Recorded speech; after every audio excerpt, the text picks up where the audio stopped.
in my perspective as a Canadian career coach, what I often see is people say to me, I know I should network, but I don't.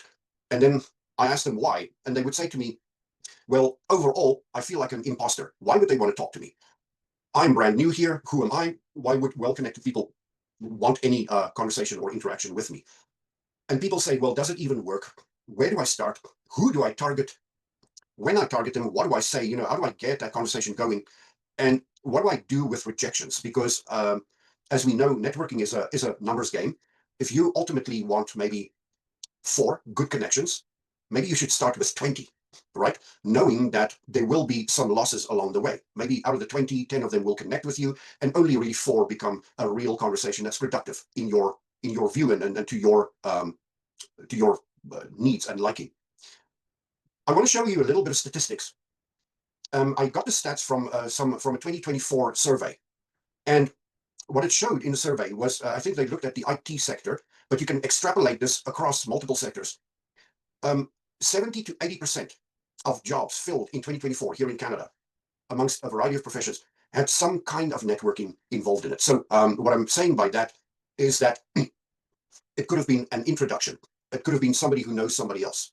It could have been very active networking, like reaching out to somebody on LinkedIn and getting a conversation going and maybe a coffee chat and then an introduction. So there's a big range of how networking can operate. But it is clear to me that only a small majority of jobs are gotten without any networking whatsoever. So we've got to be, the takeaway that I want you to take from this is we have to be conversation ready, right?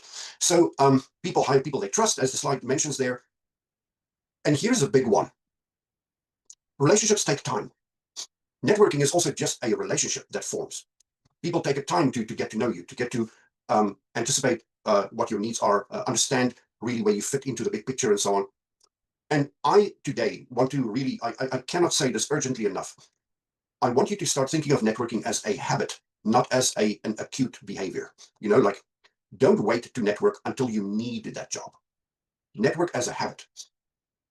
Now, where this comes from is when I moved to Canada, this is many years ago, over 20 years ago, I moved from South Africa. I had a flourishing career there in pharmaceuticals, and I brought that career to Canada as an immigrant. But I guess he was my first real mentor, was my first manager also. And he said to me, Markus, I've hired many newcomers into my team, and I've noticed that invisibility is the newcomer's biggest obstacle. And I said to him, what do you mean by that? He said to me, well, as you can well appreciate, where you grew up, your network was organically there for you, right? You were born into a family, into a community, into a town, into maybe a religious group, maybe into a language group, into a nationality, and so on. You went to school with people, you went to university with people, and your network just blossomed around you without you being aware that it did. You were so accustomed to your home network that you were like a fish in water. A fish doesn't know it's in water, it just swims. But we have landed here and we're like a fish on dry land. All of a sudden you notice the lack of water. And in that spirit, your network is really an extension of who you are.